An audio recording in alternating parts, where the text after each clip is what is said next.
Tidligere i ugen. Det er da menneskeskabt, det der. Det ligner næsten sten.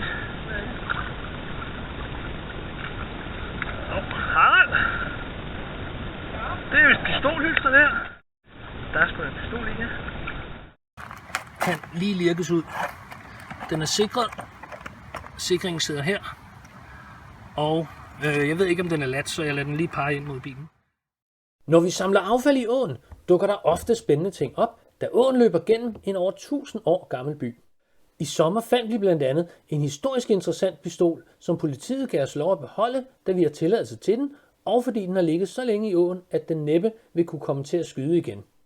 Det drejer sig om den belgisk-danske Bergmann Bayard M1910-21, som var den danske hærs tjenestepistol fra 1910 til 1946, det vil sige gennem begge verdenskrige.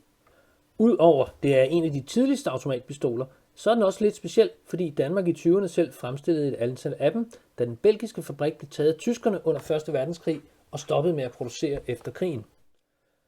Hylstret er stemplet HV33, det vil sige det er fra hærens våbenarsenal 1933, og pistolen er formentlig endt i vandet i 40'erne eller 50'erne ud fra standen og funddybden. Den er temmelig medtaget, så det er spændende at se, hvad vi kan få ud af den. Vi har valgt at dele restaureringen op i 2 videoer. En for selve pistolen og en for læderhylstret. Hylstret er ikke helt færdigt endnu, men der kommer link i beskrivelsen, når det er klar. Umiddelbart er det ikke til at se nogen stempler, da den er dækket af så meget rust og aflejringer, men forreste sigtemiddel er dog synligt og afslører, at den er dansk. På de belgiske piber så går kølerillen hele vejen ud til mundingen, men på de danske stopper kølerillen umiddelbart før sigtekornet. Hvis vi skal finde ud af mere om den, så bliver vi nødt til at rense den og se, om der er flere stempler og numre. Som det allerførste har vi naturligvis kontrolleret, at pistolen ikke er lat, ved at måle afstanden indvendigt i piben fra mundingen til bundstykket med en skydelær. Hvis der sad en patron i kammeret, så vil afstanden være kortere, end vi kan måle den udvendigt. Derudover har vi konstateret, at hanen ikke er spændt, og at sikringen er slået til. For at kunne rense pistolen, så skulle vi først have grebskallerne af træ afmonteret, da de skal behandles anderledes end metallet. Træet er desværre temmelig blødt, men det er ikke trøsket, så forhåbentlig kan vi bevare det. Selve afmonteringen kunne vi desværre ikke filme, da gevindstykket bare løb rundt inde i træet, og så måtte jeg lige have pistolen ned i skødet for at holde imod, så jeg kunne løsne skruen. Jeg har da lagt grebskallerne i et bager med linolie, så olien kan fortrænge vandet i dem. Man kan se, at der begynder at trække sådan noget hvidt eller mayonnaise-lignende snask op af træet. Det er vand, der trækker ud og bliver erstattet med olie. Desværre knækkede der et lille hjørne af den højre grebskal, men jeg håber, vi kan lime det på igen, når det hele tør lidt mere op. Brudfladen er helt gennemfarvet sort. Det er nok efter, det har ligget mere end et halvt århundrede på bunden af åen.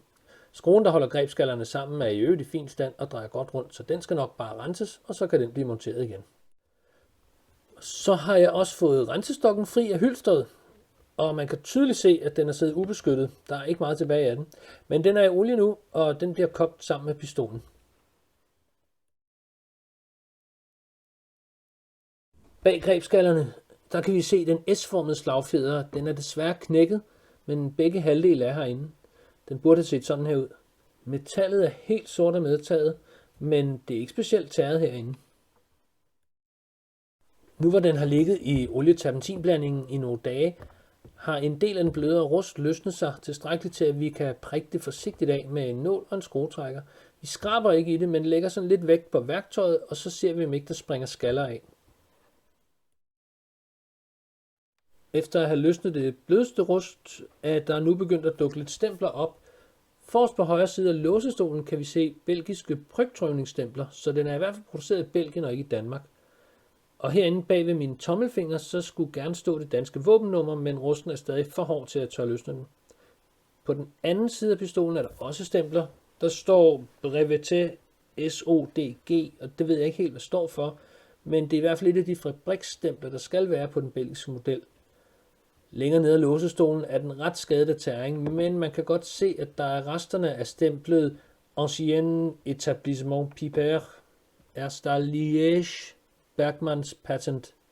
Og nedenunder det, lige på kanten af låsestolen, der har vi lige resterne af M1910-21. Så det er helt sikkert en af de tidlige belgiske pistoler. Så pistolen her, den er altså cirka 110 år gammel. Inden pistolen kan koges, er det selvfølgelig vigtigt at undersøge, om der er ammunition i magasinet, som er rustet voldsomt til. Bunden af magasinet det var desværre helt opløst af rust, men nu kan vi i det mindste komme til nedefra og undersøge det. Her er magasinudløseren, og den ser umiddelbart pæn ud, men den sidder helt fast, så jeg kan ikke få magasinet af. Bag magasinets bundplade sidder patronførerfjederen. Den kom ud i stumperne her og er ikke meget bevendt.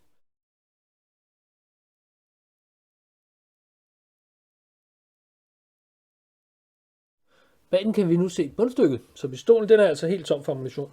Normalt så presser fjederen patronføreren frem, som igen presser patronerne op til bundstykket. Det er det, vi kan se her, men den er godt nok fin. Der er ikke meget at komme efter. Den ser også rigtig pæn ud indeni.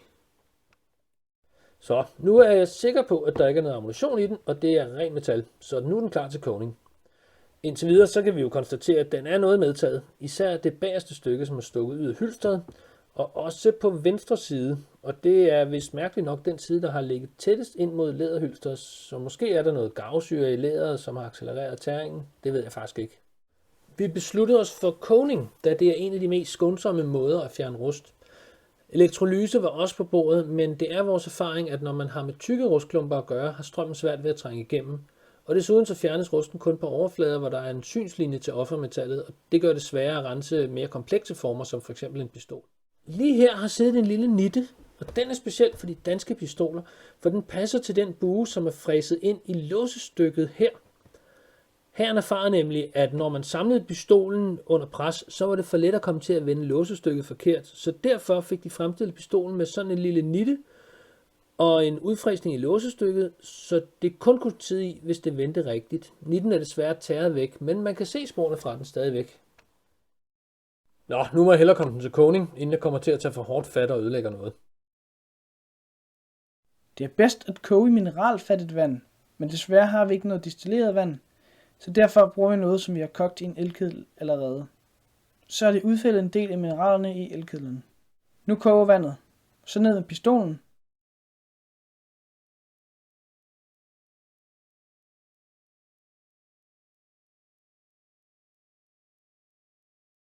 Patronfølgeren. Ladestokken. S-fjederen. Så skal det bare simre i en halv times tid.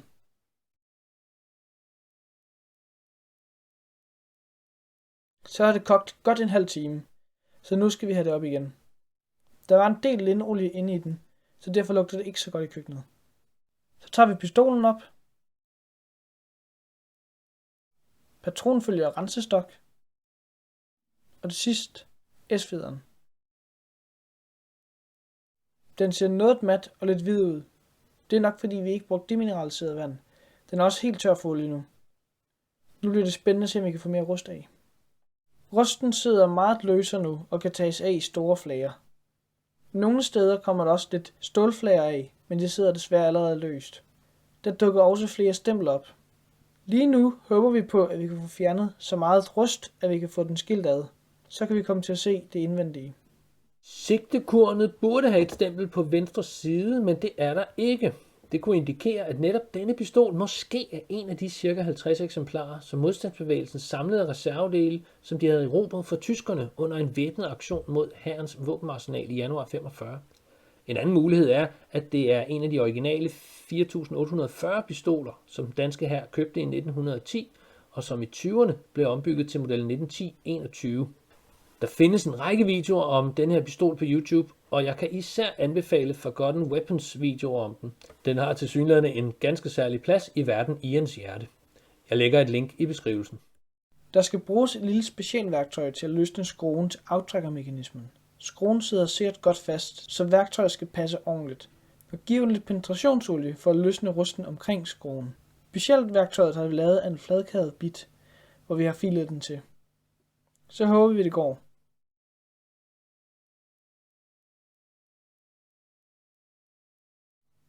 Den kom overraskende let.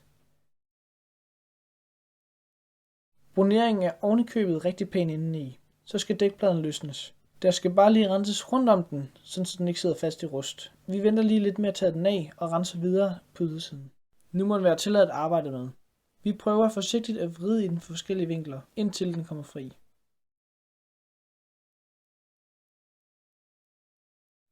Den ser ret sund ud indeni. Der er også noget ret herligt fedt, men ikke noget videre rust. Så gælder det aftrækkermekanismens enkeltdele. Vi prøver at starte med at mærke lidt, hvordan de sidder. Først løsner vi stangen og stangtappen.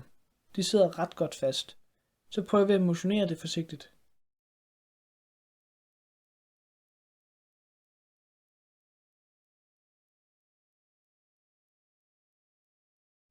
Så kommer stangen.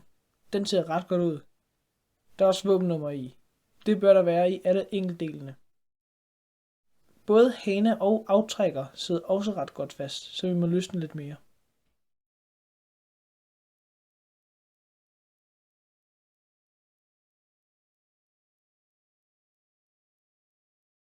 Nu må aftrækkeren efterhånden kunne tages af.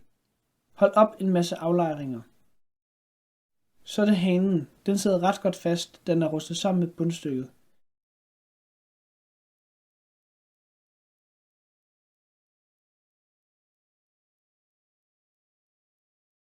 Efter en del vridning og arbejde med hanen kommer den af.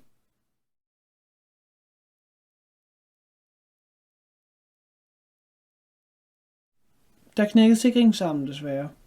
Den var helt gennemtræret og sad nærmest kun i rusten. Vi gemmer stumpen. Måske kan den sætte sammen, bare for syns skyld. Der er stadig et par stumper, der skal tages ud, men rusten sidder for godt fast. Jeg tror det bedst, vi lægger pistolen til at trække i olie igen, inden vi arbejder videre med den. Nu er den trukket og begynder at se pæn ud. Der er stadig meget at rense, men det hjælper på det. Vi vil forsøge at tage slagbolten stoppebold ud, fordi så kan vi få adskilt låsestolen, låsen og låserammen fra hinanden. Slagbolten skal presses frem, for at slagboltens stoppebold kan skubbes ud til siden. Det kræver nogle dorne og lette hammerslag, for det sidder godt sammen. Bolden kommer stille og roligt. Så kan vi trække slagstiften ud. Kærvstykket skal ud, før vi kan få bundstykket ud. Det skubbes frem og op.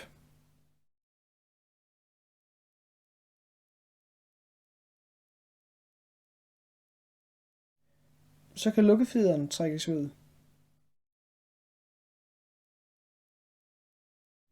Hanesikringsarmen skal også af, så vi må fjerne mere rust omkring den. Så er det magasinudløseren. Et lille søm som dorn og nogle forsigtige hammerslag. Bundstykket og låsestolen vil ikke rigtig rykke sig. Derfor bliver vi nok nødt til at lægge den i noget olie og give den noget tid. Nu har grebskladerne ligget olie i nogle måneder, så de har suget det olie de kan. Så skal de tørres af og renses for aflejringer. Nu må vi håbe på det bedste, når det tørrer op. Linolie hærder efterhånden op, så forhåbentlig bliver grebskladerne fastere end det var før. Jo mere rådne og trøskede de er, des mere vil de svinde ind og deformere. Men de skal tørre en uges tid, før vi kan for alvor se det. Men vi starter lige med at vaske overflydende olie af, sammen med eventuelt snavs og løs belægning. Så er det tid til at tage pistolen op af olien, hvor den er lagt lige så længe som grebskladerne. Vi vasker den overskydende olie af og prøver derefter igen at banke låsestolen tilbage med en gummihammer. Den løsner sig endeligt en smule. Vi banker den frem igen og renser lidt skidt af, så lidt længere tilbage og frem igen osv. Vi prøver på ikke at slå for hårdt, men delen sidder stadig godt sammen, så den skal have lidt. Til sidst er låsestolen så langt tilbage vi kan få den. Så skal vi bare have bundstykket ud. Alt det åbund har på en eller anden måde formået at komme ind gennem piben og har beskyttet bundstykket indefra, hvilket er ret godt. Bundstykket sidder dog stadig godt fast, men med en lang dorn gennem piben kan vi måske slå direkte ind på den og tvinge den ud.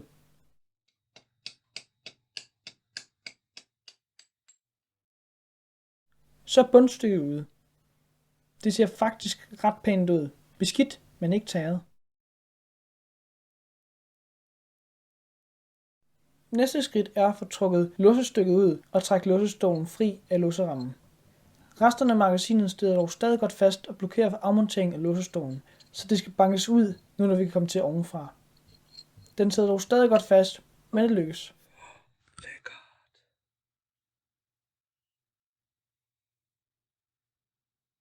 Så gælder det den sidste detailrensning, inden vi bronerer delene.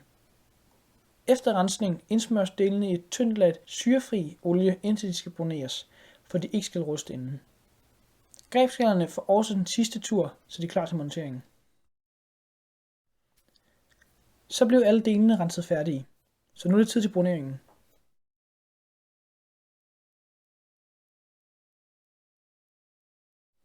Vi bruger Ballistol koldbroneringsvæske, som ikke er helt lige så godt som en rigtig bronering, men pistolen skal ikke udenfor og bruges igen, så det er rigeligt til den ikke ruster, når den ligger indendørs.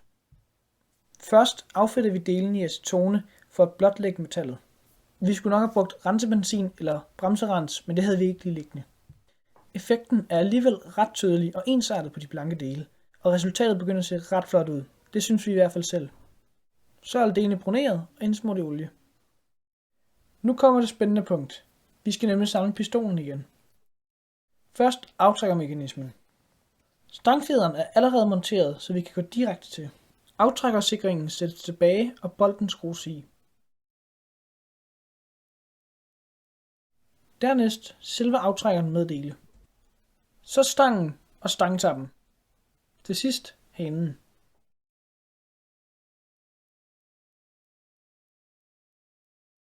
Stangtappen er ret medtaget, så stangen kommer desværre ikke til at kunne arbejde. Det og slagfjederen er knækket, gør den ikke kan komme til at tage aftræk igen. Så skal dækslet sættes på og skrues fast. Vi sætter bare skruen løs fast. Ja, aftrækkermekanismen virker ikke ordentligt. Der skal være nok spænding på hanen og ingen slør i stangen, før den fungerer ordentligt. Nu kan vi montere magasinholderen og magasinholderfjederen. Så kommer turen til hanesikringsdelene. Selve hanesikringsarmen var jo desværre taget igennem og knækket af, men resterne kan der komme på plads.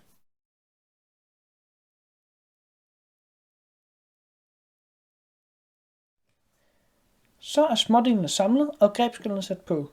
Nu kommer turen til hoveddelene. Først monteres låsestolen og lukkestykket sættes i.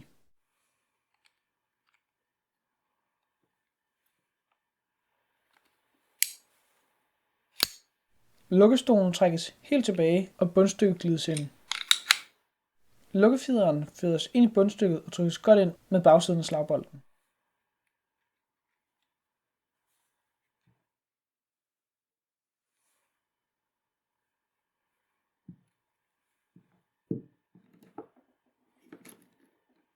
Kavstykket stikkes ned og holder lukkefjederen samtidig med at slagbolten trækkes ud. Kavstykket trækkes ind på plads af låsefjederen. Slagbolten føres ind i låsefjederen, og med et egnet redskab trykkes slagbolten i bund, så slagboltens stoppebold kan føres gennem hullerne i bundstykket.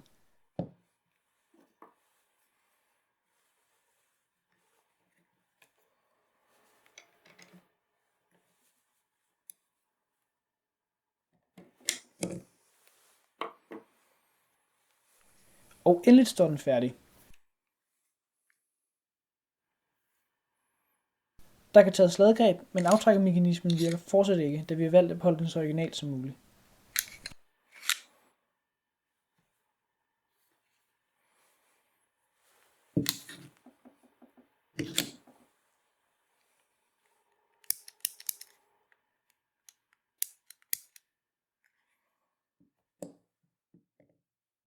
Det ses hurtigt, at den venstre side samt bagenden, som har stået ud af hylstret, er noget hårdere medtaget end den højre. Både træet og stålet. Efterhånden som linolien hærder op, svinder den venstre grebskal lidt ind, men begge bliver dog nogenlunde hårdere faste igen. De er dog fortsat gennemfarvet sorte, hvilket givetvis skyldes kemien dyndet på bunden af åen. Stålet inde i pistolen har klaret sig rigtig pænt, og den højre yderside er også forbavsende urørt, taget i betragtning af at den ligget i en å i mindst 70 år. Vi har med vilje valgt ikke at bruge sandblæsning eller stålbørste til at rense overfladen, da vi har ville bevare så meget som muligt af den oprindelige overflade og finish. Det efterlader til gengæld også små hårde rustkrystaller, som man kan se som små bitte vabler nogle steder på overfladen, men overfladen er stadig intakt. Men nu vil jeg lade dig nyde resten af billederne til et stykke musik, som er fra samme år pistolen blev lavet i. I en originalindspilning på Edison-cylinder fra 1910. Victor Herbert Orchestra, The Flatterer.